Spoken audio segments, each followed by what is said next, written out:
Thank Darren for the sacrifice that he's making. I know it's not easy to make the effort that he is, and I know it takes time away from family and jobs, and we need to thank him for that. I want to thank the Tea Party of Louisiana for hosting this event and for allowing me to be a part of it. You know, it's kind of strange when they asked me to come here and talk about the Constitution. As you know, I want to celebrate the Constitution, and that sounds kind of strange because it's a piece of paper, but it's really more than that. It's a lot more than that. It's a document which grants us rights. It secures in us things that can't be taken away from us. And one of those, Darren talked about, the freedom of speech. We can actually stand here in the shadow of government in the state capitol steps and say loudly, defiantly, no, we don't agree with what's going on here. We certainly don't agree with what's going on in Washington. We can say it, and we don't have to be worried. We don't have to be worried about getting arrested or going to jail. Yet. Yep. We're here to uphold another great American tradition. A tradition of opposition. Opposition to oppression. Opposition to injustice. This is a tradition that started by our founding fathers long before they signed the Declaration of Independence or the Constitution. These were men who saw injustice of an oppressive king and said no. They rallied their fellow citizens to a common cause of liberty. They defied their government, formed groups like the Sons of Liberty, and through them the committees of correspondence so that one colony could keep in touch with the other, make sure everybody knew what was going on. And in doing so, they laid the foundation of a nation united. These are the men that participated in the original Tea Party in Boston Harbor in 1773. These are men who knew that their rights were derived from God and not granted to them by any man, king or otherwise. These are men who, when protests and petitions failed, they took up arms and they stood their ground on Lexington Green and Concord Bridge, and they made a difference. We're still today benefiting from the difference that they made a long time ago. And when the fighting was over and the battle was won, they gave us this document that we're here to celebrate today.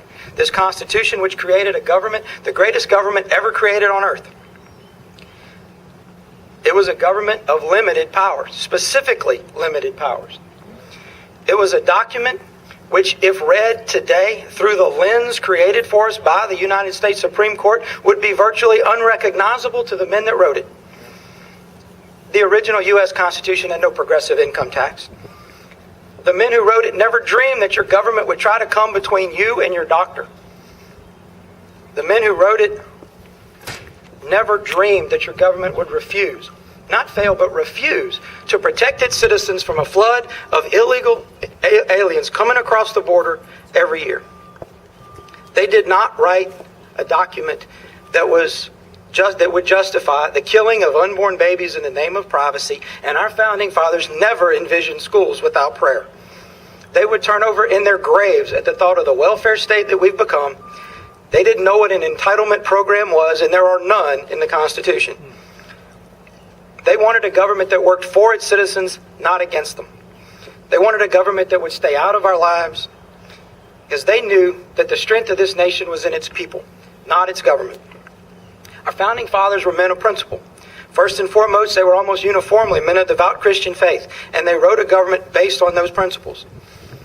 The father of our country, George Washington, stated as he was leaving office after 8 years in his farewell address, "Of all the dispositions and habits which lead to political prosperity, religion and morality are indispensable supports." John Adams, the great founding father, wrote what I think sums it all up in one sentence. "Our Constitution was made only for a moral and religious people. It is wholly inadequate to the government of any other." Let me read that one again. Our Constitution was made only for a moral and religious people, and is wholly inadequate to the government of any other. Think about that statement in the context of the bunch we have in Washington right now, and it's pretty easy to figure out why we're in the mess that we're in. These were Americans who stood up and made a difference. Now we stand here 234 years after throwing off the yoke of a king, and we're again fighting oppression from our nation's capital. We stand at a crossroads in this country. But because of men like Darren Gardner, men who make a difference, we're not going to go the way of our brothers in Europe. We're not going to give in to government control of our lives. We're not going to turn a blind eye to the spread of socialism within our borders. We're not going to turn our backs on the dream of our founding fathers, and we will never apologize for American exceptionalism. This is the greatest nation ever created on earth. all across this nation in the last couple of years, we've seen average, everyday Americans like Darren Gardner making a difference and becoming heroes. We see men and women stepping out of their comfort zone to bring attention to the fact that we're in a fight. We're in a fight that we intend to win. And we intend to win because we cannot afford to lose. For our kids and our grandkids cannot afford for us to lose. We're not going to win it simply by changing the occupant of the White House. Oh, that's going to be a part of it. We're not going to win it from the top down. We could change everybody in Washington. That's not going to win this fight. We're going to win this fight from the bottom up, one heart at a time. We're going to win it by restoring the foundation that was designed for us by our founding fathers. By reminding every American where we came from, how we became the greatest nation on earth. What Ronald Reagan called the shining city on a hill. We're going to win this fight because we're Americans and that's what we do. Now, I'm humbled to be a part of this process and to accept a copy of the Constitution from somebody like Darren Gardner. It was an honor for me to sign the resolution, and I'm proud that it's going to be presented and handled in the way it is. And I'm humbled to be a part of this process. And again, thank y'all for allowing me this opportunity.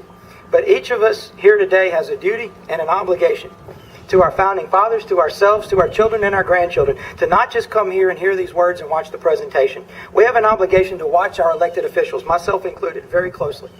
We have an obligation to make sure that we know what our founding fathers stood for and that we pass that along to the next generation. We have an obligation to pass the torch of liberty to the next generation. And we have an obligation to recognize that when our government steps out of bounds, we have a duty to stand up and say no. We have an obligation to join men like Darren Gardner. And we have an obligation to do everything we can to make a difference. Because of men like Darren Gardner and other people I see here today, I'm confident, as I'm sure you are, that our nation's best days are still ahead of us. Thank you. God bless you, and God bless America. Thank you. Thank you.